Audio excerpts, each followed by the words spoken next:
अपने आप को ह्यूमन क्या नाम है सुपर क्रिएचर बोल रहे हैं, तो हम ये सुपर क्रिएचर किस बिहाफ पे बोल रहे हैं कि हमने सभी स्पीसीज को ओवरकम कर लिया, या हम जो अल्टीमेट पावर है उसके मकसद को साकार करने के वे में बोल रहे हैं? मानवता के सबसे चेतना के ऊंचे स्तर पे अगर कोई है वो मनुष्य है।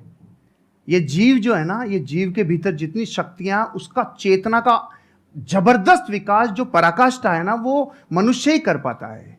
अब आपको अपना विकास करना है तो अपनी चेतना के स्तरों को ऊपर उठाना होगा।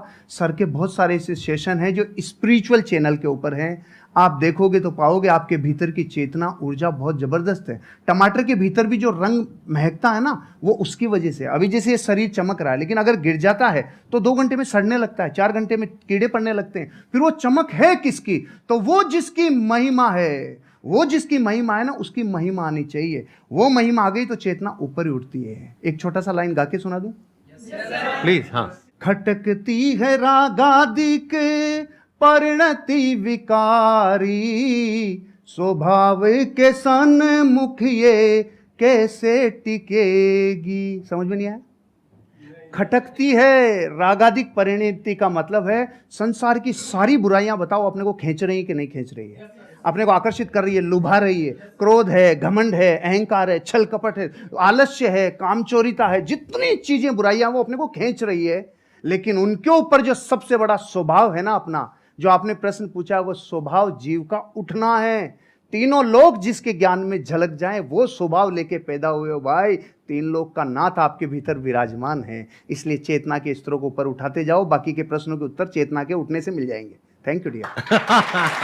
बहुत बढ़िया जी। ये जो आपने क्वेश्चन पूछा है, इसके पीछे का मोटिव क्या है, क्या जानना चाहते हो आप? असलियत में जो सुपर क्रिएचर का मतलब है वो हम सबको समझ में आए। देखो, इसको ध्यान से समझो। बेसिकली आप ये कह रहे हो super creature in the sense कि हम बाकी सब जितने भी जानवर हैं और जितने भी और जीव species हैं, है, हाँ। हम उनको डोमिनेट कर सकते हैं, which is a fact. Power के वे में, नॉट फिजिकल पावर, क्योंकि फिजिकली तो हाथी हमसे ज्यादा ठीक है, पावरफुल हाँ, है, mentally, टाइगर ज्यादा पावरफुल है, ठीक। बट फिर भी हम उसको बांध सकते हैं, उसको कंट्रोल कर सकते ठीक हैं, है। उसको सर्कस में नचा सकते हैं। ठीक है। किस पावर के बेस पे? अपनी थॉट की पावर के बेस पे। तो एक है हमारी थॉट की पावर, जिसके बेस पर हम अपने आप को सुपर क्रीचर बोल सकते हैं अगर चाहे तो। उसमें कुछ भी गलत नहीं है। We are actually super creatures, क्योंकि हमारी ये जो थॉट की पावर है, इससे हम कुछ भी क्रिएट कर सकते हैं। हम स्पेस तक पहुंच गए। तो अगर ये एक सुपर क्रिएचर की निशानी नहीं है तो क्या है? तो एक सुपर क्रिएचर का स्टैंड पॉइंट हो सकता है जो पावर्स हैं हमारे थॉट की, ठीक। वो हमारी फिजिकल पावर्स नहीं है, वो थॉट की पावर है, माइंड की पावर है, इंफॉर्मेशन की पावर है, डेटा की पावर है। ये अलग अलग वर्ड्स में यूज कर रहा हूं, है एक ही चीज। Without information there is no mind. ये सब नॉलेज की, इंफॉर्मेशन की, साइंस की, डेटा की, इन सब चीजों की पावर है। तो एक तो पावर ये है जिसके बेस पर आप अपने आप को सुपर क्रीचर बोल सकते हो, विच इज अ फैक्ट। एक दूसरी पावर है जिसके बारे में बहुत ही कम लोगों को पता है। पहला है इस दुनिया का ज्ञान, उसको अनात्म ज्ञान बोलते हैं, यानी चीजों का ज्ञान। दूसरा है आत्मज्ञान। आत्मज्ञान मतलब, आत्मा मतलब मैं, कोई भूत प्रेत नहीं, जैसा मूवीज में देखते हैं, राइट? आत्मा मतलब मैं, तो मेरा ज्ञान, मैं कौन हूं। तो वो जो ज्ञान है, अगर वो आपको हो जाता है, और हो जाता है मतलब अपने आप नहीं हो जाएगा, ऐसा नहीं आप रात को सोए और सुबह उठे और अपने आप हो गया, ऐसा नहीं होता। जैसे हर ज्ञान में होता है, ऐसे इसमें होता है। स्टडी करना पड़ता है, समझना पड़ता है, क्वेश्चनिंग करनी पड़ती है। जो समझ आया उसको फिर क्वेश्चन करना पड़ता है, फिर एंड तक जाना होता है। फिर not just theoretically but experientially you know what you are. और फिर वहां पर एक महावाक्य है, अहम ब्रह्मस्मि, मैं ही वो हूं, तत्वमसि, आप ही वो हो। वो मतलब क्या? The supreme reality, the supreme truth of this universe, you are that. तो वहां तक आप पहुंच जाते हो, not just theoretically but experientially.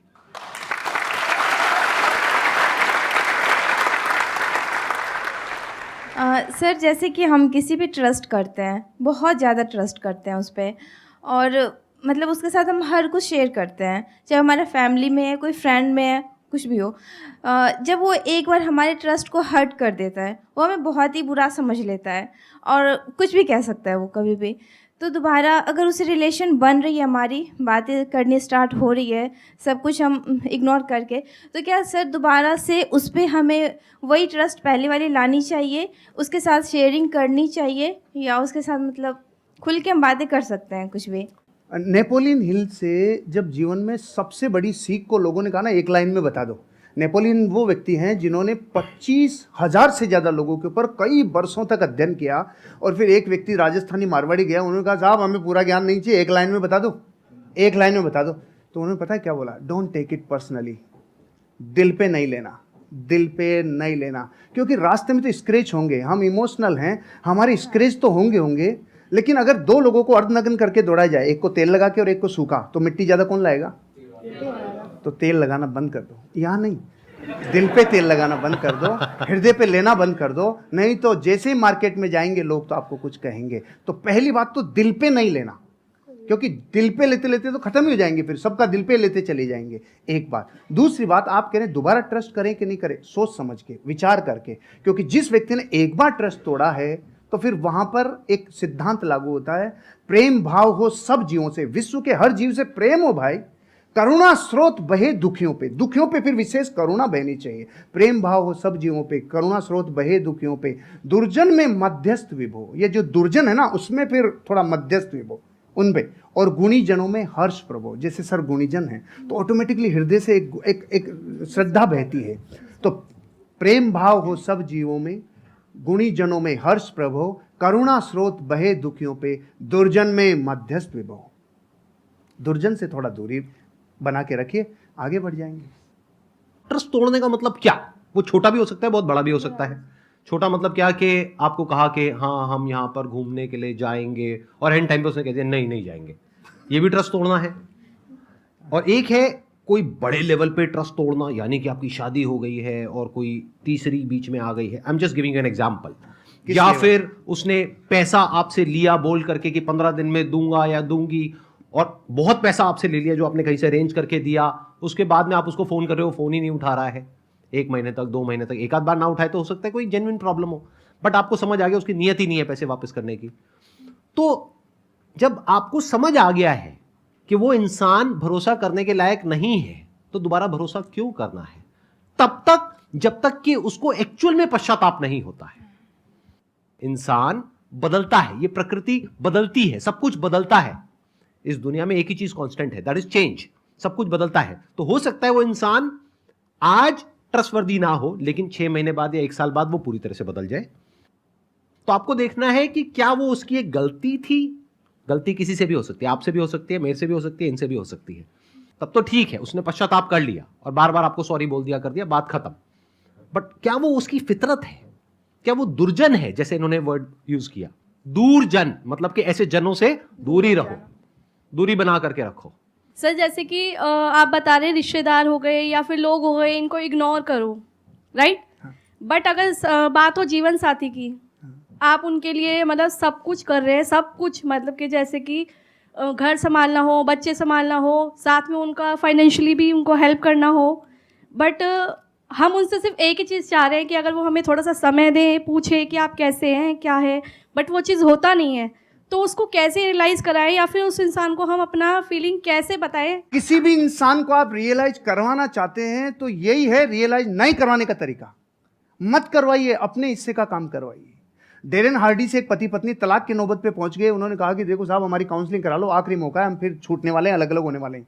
उन्होंने अलग अलग काउंसलिंग की और पूछा उनसे कि आपके जीवन में इस रिश्ते को निभाने के लिए आपका योगदान कितना % है। तो पति ने कहा हाँ 50 मेरा है, 50 इसका है। पत्नी ने बोला 50 मेरा, 50 इसका है। उसने कहा बस यही रोग है तुम्हारा कि तुमने 50-50% रिश्ते को बांट रखा है। जिस दिन आप ये कहोगे नहीं इस रिश्ते को निभाने की जिम्मेदारी मेरी 100% है, उस दिन से आप जीवन में, क्योंकि आप अपने हिस्से का काम करो, उसका नहीं। अब ये तो है जो फैक्ट है। अब बात करते हैं जो रास्ते में आने वाली घटनाएं जो अनिवार्य है। आप और हम जब ये यात्रा करते हैं ना, पति पत्नी वाली यात्रा, आपके साथी वाली यात्रा, तो जीवन बदलता ही बदलता है। चंद्रमुखी काल आएगा ही आएगा, सूरजमुखी काल आएगा ही आएगा, और एक टाइम पे ज्वालामुखी युग आएगा ही आएगा। ये रिश्ते में उफान आता ही आता है। यहाँ पे देखो ना आप शुरुआत में गाने कैसे होते हैं, चोरी चोरी दिल तेरा चुराएंगे अपना तुझे हम बनाएंगे। सुशीला बैठी है ना इधर, इसलिए मैं ये गाता था, इसलिए बताया मैं। अच्छा आपकी वाइफ भी आई हुई है? सुशीला आई है ना। अरे big round of applause for her. हाँ नमस्कार जी, नमस्कार। एक बार ये कंप्लीट कर लें, उसके बाद आपसे कुछ हाँ, बात हाँ, करूंगा। हाँ, yes, please, yes. बैठिए। फिर गाने थोड़े दिनों के बाद थोड़ा बदल जाते हैं। जिंदगी में कोई कभी आए ना रखा। बदलते हैं कि नहीं बदलते? बदलाव को स्वीकार करना चाहिए, परिस्थितियों को अपना काम करने देना चाहिए, लेकिन आप जब पूरी ताकत इस पे लगाते हो ना कि सामने वाले को रियलाइज हो, नहीं होगा। फिर हमने उल्टी तरफ रास्ता, उल्टी तरफ अपनी ताकत लगा दी। आप अपने हिस्से का काम करो, एक दिन उसको जरूर समझ में आएगा। अब एक स्पिरिचुअल आंसर भी है। आपको पता है इन रिश्तों में कौन आता है? जिसका पिछला कैरी फॉरवर्ड बाकी हो। पूरा बदला लेगा, पूरा वसूल करेगा जितना बाकी था ना, क्योंकि पिछले बहू में वो पत्नी थे, आप पति थे, तो जितना अब समझ लो आप, मतलब कैरी फॉरवर्ड रिश्तों में आते ही वो है। क्योंकि अब जमाना बदल गया, युद्धों का जमाना नहीं है भाई, अब जमाना बदल गया। तो यहाँ बेरी बन के कई बार रिश्तों में लोग आते हैं जो अनंत काल के लिए आए हैं। इसलिए एक ही रास्ता है, सबसे क्षमा, सबको क्षमा, यही है परस्पर उपग्रह जीव नाम। Thank you. थैंक यू जी, बहुत बढ़िया। अच्छा, अब मैं एक बार, आपकी वाइफ भी आई हुई हैं, हाँ, उनसे कुछ सुशीला। बात कर सकता हूँ, अरे कुछ सर, पूछ सकता हूँ? मैं- एक बार माइक उनको दिया हाँ, जाए। हाँ, हाँ। हाँ, जैसे इन्होंने बताया एक काल के बारे में, स्पेशली वो मेरे को काल काफी इंटरेस्टिंग लग रहा है, ज्वालामुखी काल। तो ये काल वो अभी अभी नहीं आया हमारे बीच। अभी तक नहीं आया। मतलब शादी को कितने साल हो गए आप लोगों के? 17-18 साल हो 17 गए। साल, 17.5 साल। इनके बारे में कुछ ऐसा बताइए जो हम लोगों को नहीं पता है, मतलब किसी को, पब्लिक को नहीं पता है। अच्छी क्वालिटी और ऐसी कुछ नेगेटिव क्वालिटी। एक्चुअली सर ये ऐसे ही है कि कुछ भी ढका हुआ रखते ही नहीं, जो है ना, जो सबके सामने है। ये तो हो गई अच्छी क्वालिटी। जो हर सर इंसान सुनना में कुछ चाह रहे हैं प्लस वो भी बोल। होता है, कुछ माइनस भी होता है। जो सर सुनना कुछ- चाह रहे हैं ना वो बोल। ऐसा तो मुझे कुछ याद नहीं आ रहा कि कुछ नेगेटिव तो कुछ मुझे लगता नहीं है। हाँ, इन दिनों जरूर हुआ है कि थोड़े से फेमस हो गए हैं, तो हम दोनों कहीं अकेले निकलते हैं कि चलो थोड़ा टाइम के लिए स्पेंड कर ले, और मार्केट में जाते हैं, सर सेल्फी ये, तो वो थोड़ा एक मुझे नेगेटिव लगता है। लेकिन इनकी पर्सनैलिटी में कुछ भी नेगेटिव नहीं है वो। अच्छा, सच सच बताना, जब जैसे आप कहीं गए मार्केट में, अब एक तो है कि कोई लड़के आकर के फोटो खींच रहे हैं, चलता है। एक है कोई सुंदर सी कन्या आई कि सर मैं आपकी बहुत बड़ी फैन हूँ सर, और उसने आकर के, ऐसा होता है, और उसने आकर के मोबाइल आपको पकड़ा दिया, फोटो खींचो। तो ऐसे में क्या होता है? सुनने दो, मैंने भुगता हुआ है इसलिए मैं पूछ रहा हूँ। नहीं, ऐसे में ऐसा होता है कि सर फिर किस थर्ड पर्सन को बुलाते हैं कि भैया आप मोबाइल ले, सुशीला आप भी आओ हमारे साथ, फिर हम तीनों की पिक्चर होती है। मैं इसको साथ अकेले ले लेता हूँ। किसी लड़की के साथ। अच्छा, अकेले लड़की के साथ फोटो नहीं खींचते हैं? मैंने आज आपको पर्सनली पहली बार देखा है। मतलब आप जैसे मोबाइल में देखती हूँ मैं, उससे बहुत ज्यादा स्मार्ट हो, अच्छे लग रहे हैं।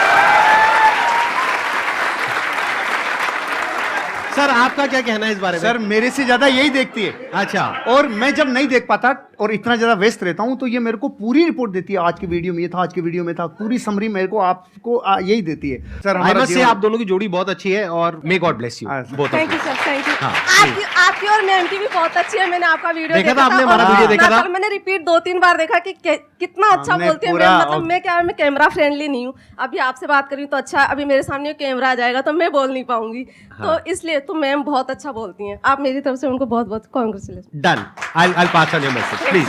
बैठिए। अब एक काम करते हैं छोटा सा, अगर आप लोग हाँ कहो तो पहले ही हाँ, पहले सुन तो लो। मैं पिछले कुछ टाइम से मेंटलिज्म सीख रहा हूं, तो इनके साथ कुछ किया जाए। आप में से कोई भी मेरे को अपना आईफोन दे दीजिए। तेरे वापस नहीं आएगा। हो सकता है वापस ना आए, मतलब ये तो गुरु दक्षिणा है भाई। चल जाएगा अगर वापस। अरे भाई नहीं नहीं नहीं नहीं, नहीं, नहीं। अरे प्रभु, कोई भी पर्सन का नाम सोचिए अपने माइंड में जो बहुत फेमस हो। वो एंटरप्रेन्योर भी हो सकता है, हॉलीवुड का भी कोई सेलिब्रिटी हो सकता है, बॉलीवुड का भी हो सकता है, हो भी सकती है, मेल फीमेल कोई भी हो सकता है, सोच लिया। बिजनेसमैन भी हो सकता है, कोई फेमस इंसान। आप किसी को दिखाएंगे नहीं, हाँ। बिल्कुल अपने पास रखेंगे ताकि पीछे भी कोई छुपा हुआ कैमरा हो सकता है, कहीं भी कुछ भी, बिल्कुल पास जा करके आराम से बस उस इंसान का नाम आप यहां पे टाइप कर देंगे। किसी को दिखाना मत। आप मुझे बस ये बता दो, जिस भी इंसान के बारे में आपने सोचा है, नाम क्या है? वो इंडिया से है? अरे नाम नहीं है। उसका नाम क्या है मैं गूगल में एंटर करके सबको दिखा दूंगा, देखो मैजिक। अरे नहीं भाई नहीं, एक मिनट, आप मुझे बस इतना बता दो, जिस भी इंसान के बारे में आपने सोचा है, भारत से, इंडिया से है, एक बार आप आराम से उनकी फोटोज को देखिए, सिर्फ देखना है पास से। हाँ, एक बार और देखिए। I am already having something in my mind, मैं आप लोगों को दिखा रहा हूं मैंने किसको ओपन किया है, आप बाद में दिखाना। सबको दिख रहा है? कोई बोलना मत, बोलना मत, देखते जाओ। वो दिखाएंगे तब पता लगेगा कि एक्चुअल में ये है या नहीं है। ये मैंने गूगल ओपन किया हुआ है।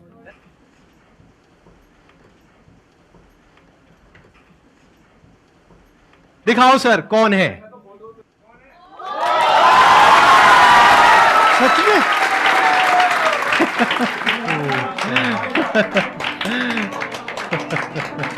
ये तो सर मिरेकल है, वाकई में मिरेकल है सर। Great sir, great. देख रहा हूं, थैंक यू।